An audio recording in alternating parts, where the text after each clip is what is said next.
everyone. I hope you guys are doing amazing today. I have missed you guys so much. Did you guys miss us? You better have missed us. So we had to take a short break in order for us to come back stronger than ever and prepare ourselves so that we can deliver better content. So today, to continue with our English series, we're going to talk about personal development. A lot of us, we want to see development of our country, society, communities, infrastructure, industry, schools, university, etc. But we tend to overlook the fact that development of the world, of a community, of a nation begins with the individual. So today with my amazing guests that are also acquaintances and friends that I value, we're going to give you practical tips on how to get started on your journey, and you are going to become an added value to society. But before we get started, make sure that you have subscribed to our YouTube channel. Activate the bell so that you do not miss any new content, and grab a friend and a family and a cup of tea and enjoy. So today, guys, with our guests, as I said earlier, we're going to speak on personal development. I'm going to allow them to introduce themselves, and we're going to dive straight in the subject. So I'm going to begin right here. Yeah, my name is Adam Shebindu, but somehow in the US people call me Héritier, so my names are like kind of messed up and all that. But I am a PhD candidate at the University of Texas at Dallas, where I'm doing a PhD in biomedical engineering with concentration in neuroimmunology, pretty much. It's a new field, but it's really cool.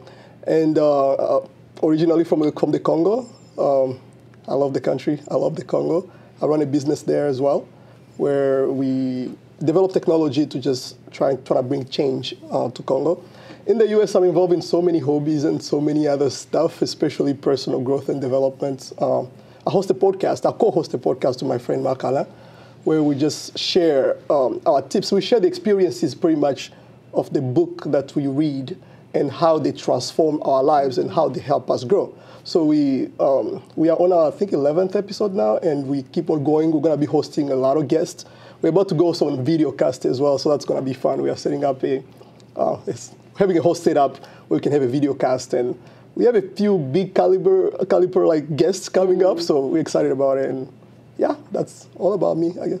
Yeah, I'm definitely excited about it too, because I do listen to your podcast and I learn from it, so I cannot wait. So next to you. Hi guys, my name is Teresa. I'm happy to be back with you guys on Inside. I have a criminal justice degree, and also I am currently pursuing my teacher certification, so I'll be a teacher soon. I'm actually also a podcaster, so you should listen to my podcast as well. Yeah, we've been on hiatus for a minute, but we'll be back soon. So thank you guys for having me again. Okay, last but not least. All right, so I'm Ange Zigré. I don't have a podcast. I don't have a podcast either. Yeah, so I'm just a software person. So I am an engineer. I work in software. I'm also a photographer. I am a videographer. What else do? I do a lot. I play a lot of sports. Yeah. So soccer and basketball and tennis, a little bit of golf whenever I have time. But yeah, here in the DFW, I'm just living life and just working and enjoying my weekends. So I'm happy to be here. Yeah. I think you forgot to mention that he's the most reliable friend that you can ever have. I can tell. Yeah, I can testify. For real. No, seriously. Yes, he's definitely the most reliable friend. That's how I got connected to you, because I was like, Ange, I want to do this. He's the most reliable guy you can meet in this city. So. Thank you, bro. Yeah, he was also my roommate. So yeah, we're roommates in college. Yeah, we're roommates in college. Okay. And whenever I look at y'all's Instagram, I'm always asking myself, what is it that you guys cannot do? Because you guys do everything. So guys, today we're going to be talking about personal development. So one after the other, I'm going to begin with you. Just define what personal development means to you. Well, so pretty much to me is a whole set of activities that people do in like the purposeful way to change their behavior, to change their career, to change the way they see life and things like that. So it's something that's very intentional, right? So you don't get into personal development by mistake. Like it's something that's kind of specific. So you have to read books, watch videos, go to seminars, just learn a bunch of new skills, and this is gonna eventually gonna turn you into a different person and hopefully a better person. So that's how I see it. Okay, thank you. And you, Teresa? I think personal development is very similar to what you said. I don't think there's anything off about that. But it's kind of a lifelong type of thing. You're continuously working towards a point of success, and you're taking steps to get there. So whether that's in your romantic life, whether that's in your career, whether that's in your spirituality, there's different steps that you take to kind of get to that point at the top. So that's what I would consider that.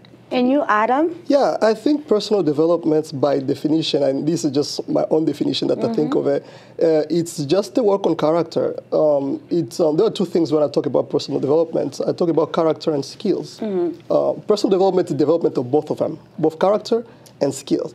But I don't emphasize a lot on skills because you can learn skills from anywhere. Literally, we can get into a boot camp and you become a programmer, or you can do whatever. But there's one thing that you can never have a workshop for, and that is character. And personal development, the way I see it, is a build of character, and the product of building a character gives you now, as she said, leads you to success. Because if you're an honest person, you are reliable. People love you, and you will grow from there. So it's the process on which you have to intentionally, as Ash say, you have to intentionally choose to make that transformation on your character. And character defines habits. Character defines everything around you and the way you talk to people and so on. So that is my 1 cent on personal development. Okay, so one day I remember I was talking to a person, and then we were sharing about personal development. So I did mention to the person that I believe it's just whenever an individual chooses to sharpen their skills in order to achieve a goal. And the person told me that they have learned to become mature and they want to begin their journey on personal development. So, of course, I didn't want to embarrass the person, but I was wondering, what's the correlation between maturity and personal development? So if you guys can enlighten our audience that might not know. I'm going to start with Teresa. Oh, okay. I was expecting her to start with me. Well, for me personally, I constitute maturity as something more personal. Like, there's different situations you can find yourself and you're like, okay, I reacted in an immature manner. Let me take a step back and think about what I did and learn how to better act in these situations. Whereas personal development, like I said, is kind of all-encompassing.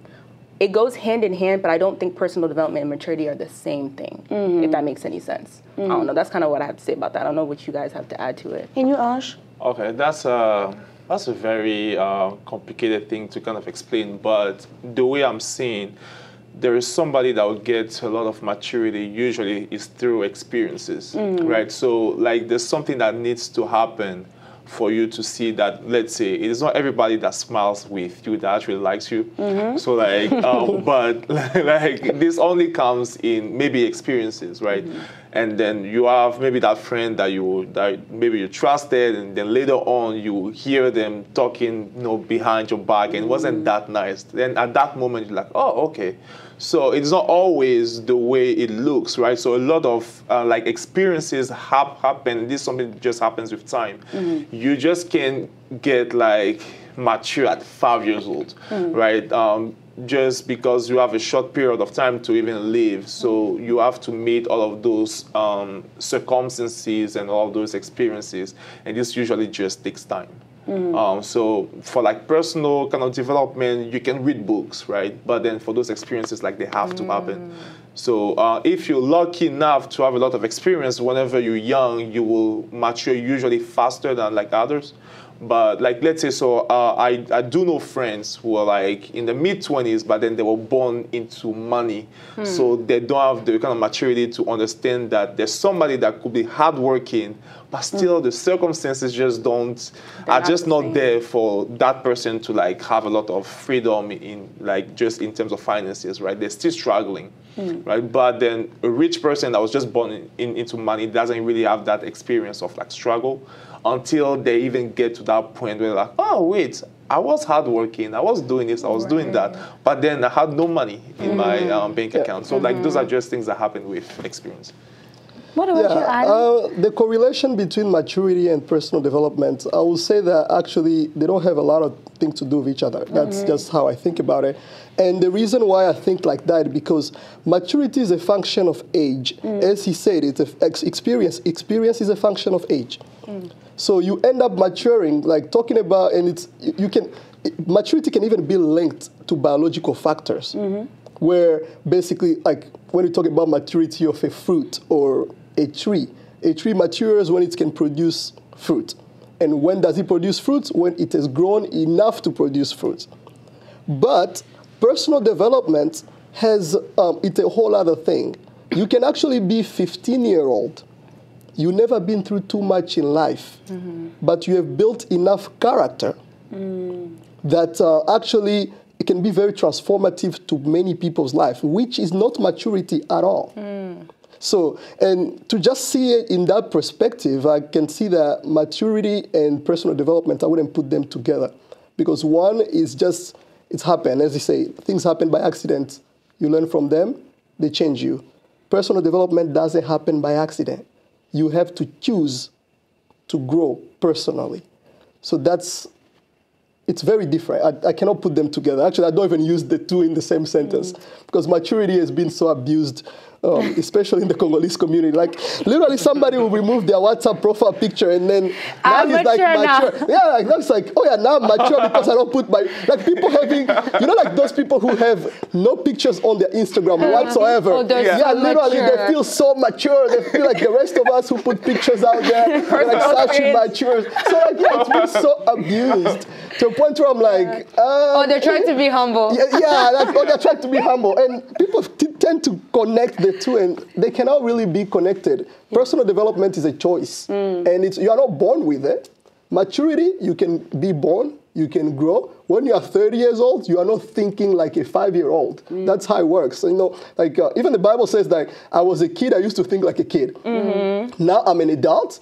I think like an adult. I do stuff like adults. And that's maturity compared to versus like, yeah, personal development is a choice. It's very intentional. Yes, there is. Okay, so I had a question for both of you guys because I feel like you guys are stating the similar things and you kind of answered my question, but I just wanted to make it clear. Are y'all quantifying maturity with age? Do you say you have to be a certain age to be at a certain level of maturity, or can you be young and be at a high level of maturity? Because I was trying to understand, like, I had the same question. Okay, because I was trying to figure out what y'all were trying to say with that. You want to go first? So it is more about experiences, right? Okay. But then the experiences usually come with time. So like, wait, how do I put this, right? So if you're supposed to go through like a breakup, through like treason and all of those things. So maybe there was like your best friend that just did something to you, and then you had like a breakout and later. Usually they won't happen in like the same week, right? So maybe you had a breakup now, and then in 2 years there was your best friend that does something, right? And then maybe in like 10 years there is your dad that dies, right? So like having those kind of experiences will build you up into a more mature person. Now, if you're lucky enough, you're like 15 years old, and all of those things have happened in like a very specific way. So you have those experiences, so you will just mature quickly. So you consider that being lucky? Yeah, it's not lucky at all. Not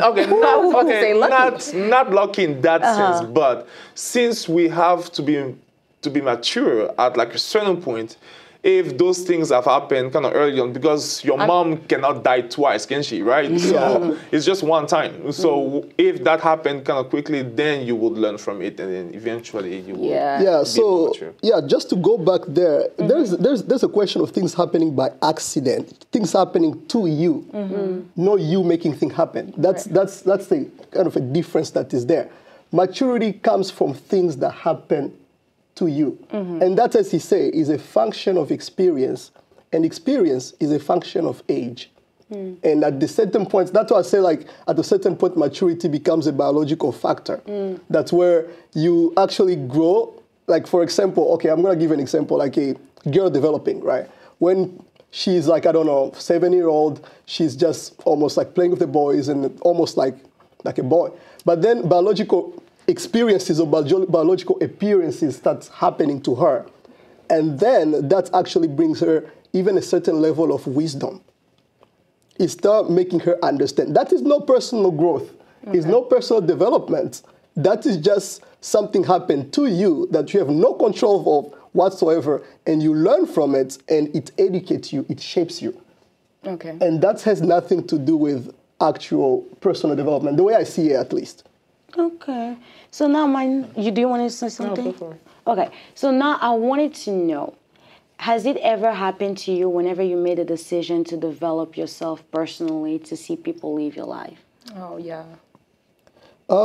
Personally, well, it depends. Like, people develop themselves for many reasons. You can be developing yourself because people left your life. Yeah, you can be like going through something very tragic in life, and this is not and again, I'm gonna remove it from the conversation of maturity, but this way, like, something really happened in your life, and you want to turn it around, and you intentionally choose to start developing or turning around. Of course, there are a lot of people, because the conversations are not the same.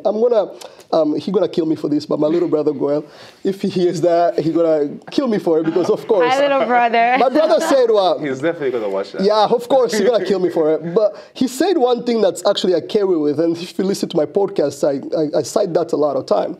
My brother, we're sitting with a lot of our friends, and he was telling them that, hey guys, if in 5 years, you all are still where we are today, we won't be friends anymore. Right. He was joking and all of us were laughing about it, but when I went back and I thought about it, I'm like, yeah, there's no way, because that's what brings jealousy. When we are not all growing, when we are not all reaching certain goals and objectives in life, that's when people start fighting, issues start coming, and that's how people split. And it's because you have developed yourself, you have learned different. If people are joining you into the journey, then you develop together. But otherwise, people who are not that well, it's either they're going to start looking up to you or they're going to leave. But you just have to leave the choice. So from what you're saying, I'm understanding that whenever you develop yourself, you would not be able to remain with the people that you used to be with? Not necessarily. You can only remain with people, or you say what? The flock of a feather fly together, right? Fly together, yeah. The bird of a feather fly together. I don't know. Same feather. Same feather. Yeah. In French, it's easier to say, but in English, it's vol ensemble. It's so easy. It's easier in French, but it's just that. Yeah. We have to have something in common. I actually find that so much with me. I have so many friends who grew up with, well, so close, even as I'm going through college and all of that. Then at a certain point, I just don't have the same interest as them. If you read John C. Maxwell in the 15 Invaluable Laws of Growth, he talked about the law of the environment. He said, he said that 90 to 95% of things we do, of our habits, of everything that we are, is defined with the type of environment we are in. So once your environment is completely different from where you want to be, at that point, like for example, it's like you're in a class where you are always the top of the class and you are like 90% and the person behind you is always at 60. There's no point for you to stay there. It's actually, they were gonna leave, or actually you should leave. Right. You should not stay there. It's a part of the intentionality. It's about to be intentional about it. You have to leave actually for you to grow. Okay, what about you? Can you please repeat the question one more time? No, I was saying, have you ever experienced, whenever you made a decision to develop yourself personally, have you experienced people leaving because of that? Okay. I would say yes. Similar to what Adam was saying, I think some things are circumstantial. So when you decide to kind of focus on yourself, that can make people sometimes feel a type of way. So people around you could either look at it in a positive way, like, oh, okay, she's going for whatever she has to do to get to the next point in her life. Or people can look at it in a negative way, or this person is changing up. This person thinks they're this person thinks they're that. And that could allow those people to kind of drift away from you. Now, in my experience, in my life experience with my friends, I've had friends that we were joined to the hip, similar to what you said, like went through all of school together, graduated, but we're at a point in life where we're separate. But that doesn't mean they're out of my life. they're just not in the same interest, but they're still there. And there's some people where now I'm going this way and I know that they're going that way and they're not going to be in my life anymore, but it's like, it is what it is. So I do think when you do focus on yourself, there is going to be people that leave, but then the right people show up as well. And your surroundings they'll show up in your surroundings and they can help you get to that next level. And then also what you said, Divine, you were talking about how, I don't know if you said that, you said that if the people, basically like, do the people need to change in your environment when you're getting to that next level? And I don't think necessarily they have to change, but I think, like you were saying, that they can evolve with you or they can help you get to that next point to where you're going. So but like, do you have to impose to them to evolve with you? Because to some people, it would take some time. Right. Say if you want to be in politics, right, and you're going for that, and other people are not really able to help you connect, you can't really impose that type of thing on them. But then you're going to find people, once you really go for that, who are going to help you get to that networking point where, hey, I know this politician, or I know this filibuster, or I know this person, or I know that person, that can connect you with the right people. And I think that God kind of shows people, like, hey, talk to the person that's next to you because they have information that can help you if you're around the right people. So it goes back to the law of it's law of environment and the law of attraction. Everybody uses like all the time, right? We all attract who we are. And in this case, I'm going to change it a little bit. We attract who we want to become. That's actually, there's a book called The Art of Influence by Chris Widener and Jim Rohn. Actually, no, just Chris Widener. And it's so amazing, actually, the book. He talks about basically what are the different things that you need to influence, to do. He said, like, there are certain characters and certain list of things that we want to see in people that we want them to influence us. And now he said, like, it's most likely if you try to become those characters, you are most likely be influencing other people. So you are attracting so many people towards you. So you're going to be attracting who you want to be. Okay. And at that time, who you don't want to be going to stay behind. And probably the people who want to stay with that person, just stay. Okay. I'll say really quick, can I add this really quick? I'm sorry, so you can go for it. I've experienced a situation where one of my former friends had told me that they didn't see that our friendship was benefiting them. And I remember when she had told me that, I thought, like, friendships and people around you are not supposed to be transactional. Like, certain things happen for a reason. You'll find yourself with the right people, but you're not to impose, like you said, that on them and think that they should or they owe you anything to get to that next step. And that's why I think personal development comes into play, because when you're taking those steps on yourself to get to those steps where you need to go, then the right people surround yourself. But the people that are around you, if they can't help you, they don't owe you that. I wanted to make that point really quick, but go ahead. Yeah, go ahead. Well, so they've pretty much said everything that I wanted to say, so I'm just going to give a little example, okay? So Adam and I, we were just roommates, right? We were roommates at Tech, so which means we're living in the same house, so seeing each other every day. Right, but then he has graduated. I have graduated too. He is an engineer. I am an engineer, but we're both different types of engineers. And because of our careers, we don't spend a lot of time together, right? So I haven't seen him for like more than a year or something like that, right? Like, yeah, see some birthday last year. So it's not necessarily that people leave, but they just take a direction that's different from yours, right?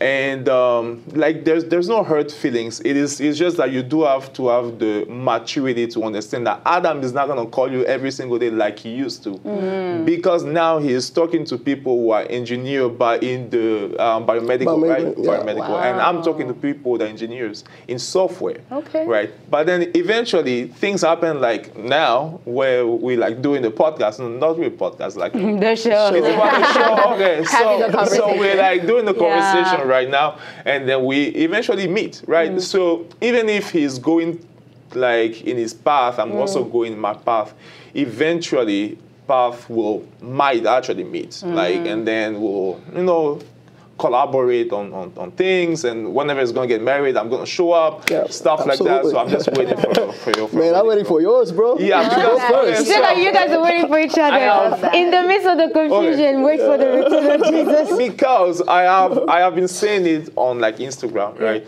I want to go to a Congolese wedding because those like weddings, they look like Met Galas, like people are just crazy, right? So I want to go see this. So I'm just putting it out there for anybody who's watching. If you have a Congolese, just hit me up. Invite you. Just hit me up. Just hit me up. Yeah. Just make sure you invite him. Yeah. So, okay, Right. I just have a follow-up question because we're talking about the implication of others. I mean, whether or not we are not going to impose our personal development onto other people. But to what extent are others implicated? And by others, I'm mainly referring to spiritual authorities. So let me begin with Adam. Yeah, there is something called an accountability partner. I don't know if you have heard of that concept.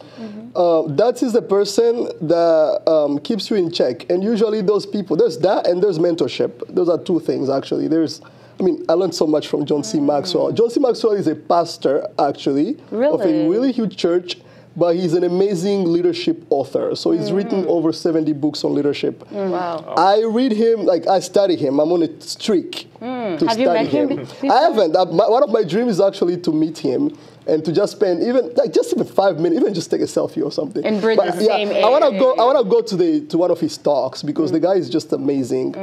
He talks about a lot of those stuff. He talks about the law of mentorship, basically. But having an accountability partner, which in this case is your peer, like the same level, but actually is a little bit forward than you and can keep you in check, can help you grow really faster. Having a mentor who has gone through a lot of the stuff that you are going through, because one of the things that we tend, especially in the African or Congolese community, we just tend to easily trust the pastor who is neither a psychologist nor a therapist or a financial advisor. He's none of all of those. But he became everything. Yeah, he becomes now suddenly, the pastor becomes everything. And basically, you having the pastor now who actually has no idea about intentional growth. He has no clue. Like a lot of, especially older ones, they have no idea. They've been doing the same stuff all over and over and become so complacent about it. And now you are giving them your entire attention for your personal development. You're going to end up in a dead end. You're actually not going to grow. You're going to regress. And that's, and that's an issue. So when it comes to like spiritual leadership, for example, and so on, if there's something that you can actually, somebody you can actually look up to, when it comes to spirituality, that would be great. And just pick a mentor, have your checklist for what do you want to see in your mentor? What do you want to see in the person that influences you? When I do my leadership training at Bora, in my company, it's called Bora Technology.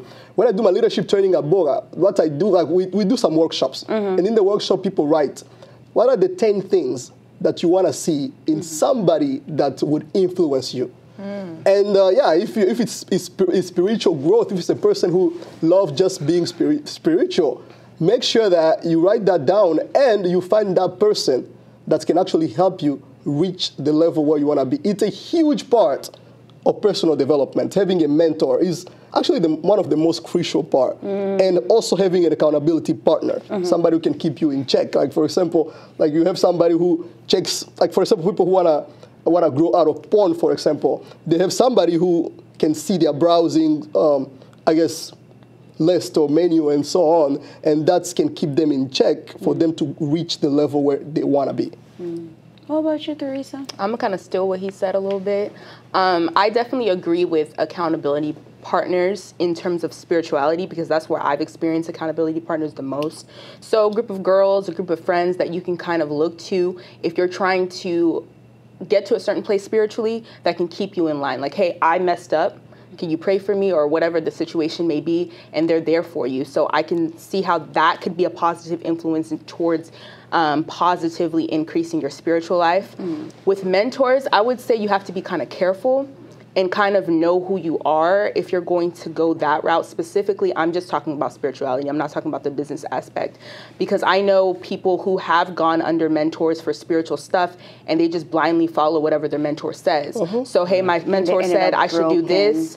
This is what I'm going to do. My mentor said I should break up with you. I'm going to break up with you. Yeah, that's crazy. My mentor said I should do X, Y, and Z. And then I'm like, do you read the Bible for yourself? Do you, you know what I'm saying? Do you discern for your own self without blindly listening to your mentor? So I feel like it's on that person to make sure that they're good with themselves if they're going to go that route.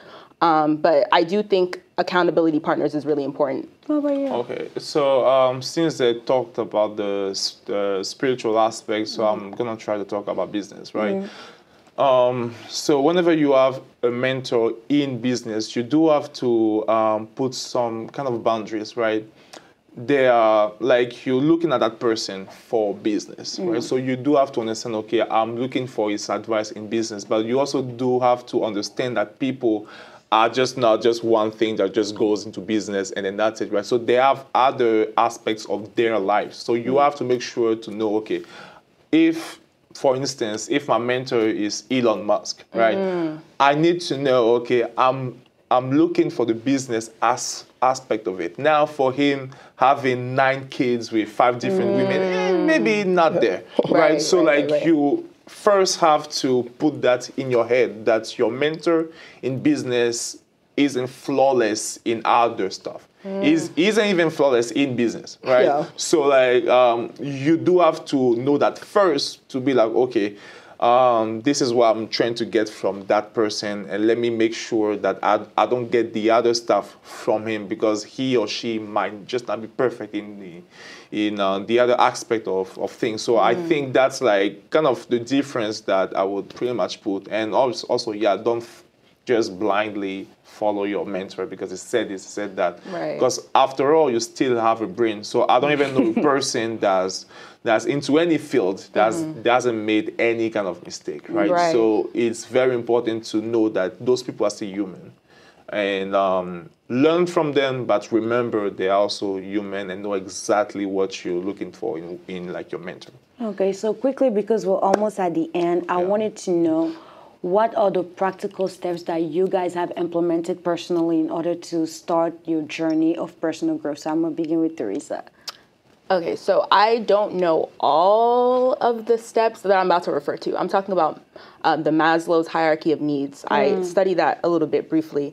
And I know that like the top point is self-actualization and then the bottom point is like basic needs. So when you're talking about personal development, you work on, your basic needs is your food and making sure that that's all taken care of for you. And then you work up to like aesthetics and then mental health and then all of those things that get you to the top point. So for me personally, the gym is definitely something that I've been focusing on to get to myself, because for me it's a combination of physical health, like taking care of my physical body, but also it helps with my mental health as well. And I think personally that is really, really important to be happy and successful mentally overall. Spiritually, obviously, you read your word, you spend time with God, so I do that as well. And then I also have a really good community of people around me. So I'm blessed to say that as well. And then also financially, I have my short-term goals, I have my long-term goals, and I'm just working towards those things. So that's what I'm doing personally for myself. What about you, Adam? Yeah, for me, actually, it's I go with it based on, I've been mentioning John C. Maxwell a lot here, and I'm going to mention him again because I see him as like the invisible mentor somewhere, because I've read several of his work. I've read several of his work from like 5 levels of leadership to 15 infallible laws of growth to 21 irrefutable laws of leadership and so on. Reading is one of the most intentional things you can ever do. And I think the beginning of personal development is start with the law of intentionality. You have to make growth intentional, and you internalize that. Once it has become intentional, then you need to create a growth plan, as she was mentioning. Now, growth plan, I have one. I have my growth plan. I have my my short-term goals, like in 5 years, who I want to be. I have my goal that I want to be in 80 years from now. Wow. Like, I'll know at the end of my life where you want to be. By the time I finish my life, this is what I want to be. Wow. And for people who have come to my office, actually, they've seen that right in front of me, I have my short-term goals for that day and that week over there. Where do I want to be on my personal development? How many books do I want? Per week, I read the book. I try at least to read 1 book per week. And apart from that, I'm writing. I write my own book. So I set my goals. Like this week, I'm going to write 3 pages, and I reward myself. After I get that, I reward myself. But all of those is just kind of embodied into a growth plan, where there's so many things you can do in a growth plan, but you have to have one. Yeah. Everybody has to have a growth plan. And apart from that, there is the power of mentor and the environment that is, to me, has become huge, actually. I have both mentors and I have accountability partners. Like, for example, when I'm not reading, I know, like my friend Marc Alain, I'm going to disappoint him when we get to our podcast, that because I did not read, and not just read, I did not apply what I'm reading, because when I'm talking in my podcast, it has to be something in heart, and I'm sharing real life experiences. Otherwise, it's fake. Right. And it's just me reading a book to somebody. So we try to avoid that. And so I have mentors. I have mentors in different fields. Right? I have mentors in science, like people that I want to be like, especially, but those are like great Christian scientists that I know like they got there because of the power of God. Like it's not like they believed in whatever else, right? So I have those in my life. I have the people who mentor me in business, people who have started companies in Africa, and a lot of them are like almost the same age as me, but they've started a company in Africa, they've grown a company, they've made millions of dollars in Congo. So we spend a lot of time, they invest in me. They show me what book to read. They show me what are the steps to follow. They show me how the tax system works in Congo. All of those, I don't live in Congo, I'm in the US, but I'm managing a whole business in the Congo. So that is one other thing that has tremendously. But then there's the power of environment, where now I choose the environment. So my growth path is based on the environment. I tend to spend more time with people that actually can help me get where I want to be. It doesn't make you materialistic like people say, but it just makes you aware and having goals. It's not like you're not contributing in their lives. You are sharing, right? Because as my friend Marc Alain says, he said, like, we meet people for 3 reasons. 1, so we can help them. 2, so they can help us. Or 3, so we can help each other. So in that way, I select my environment very carefully. I know who to go to when something, I know how to connect who to who. So I built an amazing network, like as you say, like people around me. I have the most amazing network I can think of. If I need like to talk to a millionaire, I know a number that's, hey, this guy is a millionaire, he has so much money. I want to ask him questions and I'll go to that. I want to talk to somebody very brilliant. Or I want to connect somebody with somebody else, somebody looking for a job, and so on. I try to design the environment. There is actually, I recommend anybody to read John Maxwell, 15 Invaluable Laws of Growth. He talked about the law of design, where you design systems, you design network, you design people. So it's a part of my growth plan, and that's just to summarize, intention is the first thing. Be very intentional about your growth. Make a growth plan, get a mentor, and design your environment. Those are the 4 things to me that are the most important thing if you want to go into personal development journey.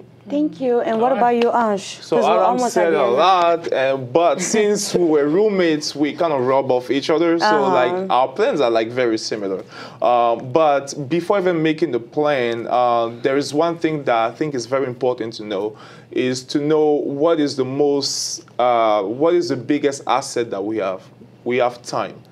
Right? So it is understanding how much time you've spent, how much time you will have. Well, so you don't know when you will die, but you can know, okay, if I want to get a degree, usually it's going to take me 4 years, right? So like you can plan things this way, but time is very important, because everything that we've all been saying for like the past like 5 minutes, it requires time. Right. Okay, so knowing time, and then which is eventually what, like Adam said, it is very similar. So in my case, for instance, in my career, there are people that have 10 years of experience, 20 years of experience, and they work in the companies where I want to work at. So like the Google, the Tesla, the Apple. So in all of those kind of those companies, right? So I have friends that are already working there, right? So we have chats. Okay, so how is the project going? How is the environment? How is it like to work at Google, for instance, right? How is your work schedule? How is your work-life balance, right? So knowing those things and be like, okay, you know what? I may like a lot Elon Musk, but working at Tesla doesn't seem great with what I want to have, right? So maybe it is better to work at Apple or Google or like whatever. And then from that moment on, you start designing the plan. Okay, what do people that work at Google have that I don't have right now? Right? Go to LinkedIn, look at their resumes, send them some kind of request, ask for like a 15-minute, just like a coffee, how do you call this? Coffee meetup, coffee meetup, or like something like that. Coffee shop. Yeah, it is a coffee date or like whatever, right? So just to talk with these people, to be like, okay, and then they're usually very happy to tell you, okay, I was in this university, I was in that group, I've done that project, that interview, and then I networked with that person, I got that job. Once this is designed, this is career, right? And then also even for relationships too, right? Because I do have friends. Unfortunately, they will ask a lot of advice from their other friends in relationships, but their friends are single. They failed all of their relationships already, right? So it is very important to know. That's what I'm going to say. What's wrong with that? There's actually a meme that says that the coach doesn't play. Yeah, okay. I mean, Hold on, finish your thought though. Period. So I usually, if I have to ask for advice in relationships, I usually try to ask a person that has been married for 20 years. You on camera, right? Good point. It's wise. Yeah. So how did you get to the 20 years? Not that friend that has like 5 girlfriends. I'm like, this doesn't help me, right? Okay, I'm gonna cut it here because we are definitely, that's a whole other subject you have to come up with. There's editing anyways. But yeah, I'll come up with all the theories, but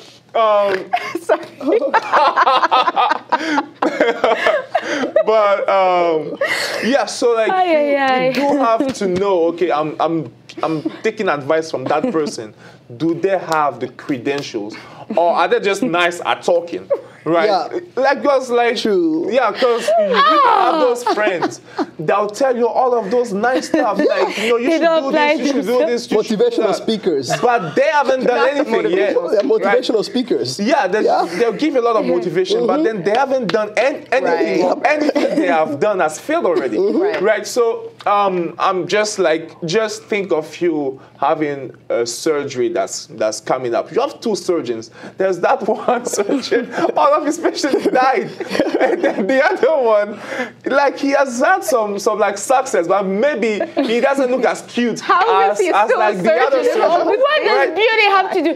Boy, you guys are taking me to a whole different subject. I have to stop you here. So we're already past our time. So in 20 seconds, please give me a word for the end, and you guys are coming back for part 2. So I'm gonna start with you. All right. Definitely a part 2 conversation. Yeah, part 2 would be great. One thing that I would tell is that I'm going to finish this with an advice, and this is going to be like a career advice, and career advice usually help with personal development because people want to make money when they're doing personal development. And it's that every time, check yourself with the job you want to have.